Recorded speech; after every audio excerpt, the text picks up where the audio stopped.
யாருக்கு அவர் தொலைபேசியில தொடர்பு கொண்டு பேசினார் என்ற ஆதாரங்கள் காவல்துறை நம்மிடமும் இருக்கிறது. அதை வெளிப்படுத்த வேண்டியதானே. அதை எதுக்கு ஒரு மிகப்பெரிய பூதம் இருக்குன்னு சொல்லணும். என்ன தவறு செஞ்சான், யாருகிட்ட பேசினான்னு வெளிப்படுத்த சொல்லுங்க. அண்ணா பல்கலைக்கழக மாணவி விவகாரம் குறித்து செய்தியாளர் எழுப்பிய கேள்விக்கு தமிழக காங்கிரஸ் கட்சி தலைவர் செல்வ பெருந்தகை பதிலளித்துள்ளார்.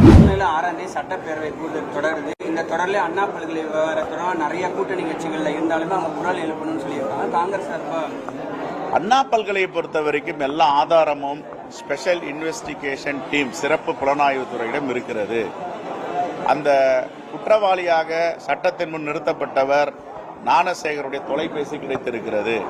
யார் யாருக்கு அவர் தொலைபேசியில தொடர்பு கொண்டு பேசினார் என்ற ஆதாரங்கள் காவல்துறை நம்மிடமும் இருக்கிறது, ஒன்றிய அரசிடம் இருக்கிறது. அதை வெளிப்படுத்த வேண்டியதானே. அதை எதுக்கு ஒரு மிகப்பெரிய பூதம் இருக்குன்னு சொல்லணும். என்ன தவறு செஞ்சான், யாருகிட்ட பேசினான்னு வெளிப்படுத்த சொல்லுங்க ஒன்றிய அரசு.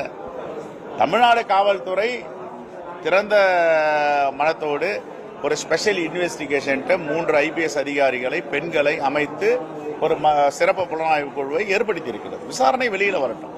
விசாரணை நடைபெற்றிருக்கும் போதே ஒரு யூகங்களுக்கெல்லாம் பதில் சொல்லி இதை மறைச்சிட்டாங்க அதை மறைச்சிட்டாங்கன்னா, தொலைபேசி தான் அதற்கு ஆதாரம்.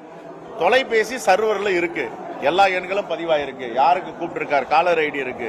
ஒன்றிய ஆளுநரே வெளியிட சொல்லுங்க யார் அந்த சார் அப்படின்னு.